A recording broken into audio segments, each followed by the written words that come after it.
வணக்கம். இப்பதிவினை முதற்தடவை பார்ப்பவர்கள் அல்லது ஏற்கனவே பார்க்க தவறியவர்கள் சப்ஸ்கிரைப் பண்ணி பார்க்கும்படி தயவுடன் கேட்டுக்கொள்கிறேன். நிரந்தரமற்ற வாழ்க்கை.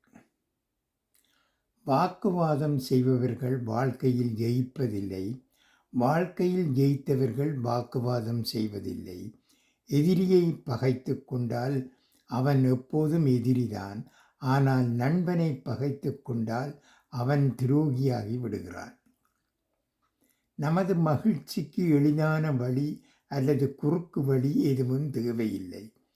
மகிழ்ச்சியை ஒருபோதும் இறக்குமதி செய்ய முடியாது. அது நம் மனதில் சரியான வழியில் வளர்ந்து செழிக்க வேண்டும். நியாயப்படுத்தப்பட வேண்டிய வெற்றி ஒருபோதும் நமக்கு மகிழ்ச்சியை தராது.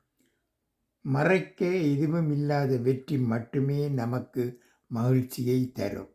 அதை நாம் பெருமையுடன் சத்தமாகச் சொல்லலாம். அதற்கு நம்பிக்கையின் ஆதரவு உள்ளது. நம்மை நாமே முட்டாளாக்காத சுய திருப்தி இருக்கிறது. அத்தகைய மகிழ்ச்சியை நம் மனசாட்சிப்படி செயல்படுத்துவதன் மூலம் மட்டுமே அடைய முடியும். அது உருவாக்கும் தைரியம் மிகவும் சிறந்தது. உலகில் உள்ள எல்லா இதயங்களும் நல்ல இதயங்களே. ஆனால் சந்தர்ப்பம், சூழ்நிலைகள் அதை மாற்றியமைக்கின்றன. நிரந்தரம் என்றெல்லாம் எதுவும் இல்லை. நாளையே மாறும்.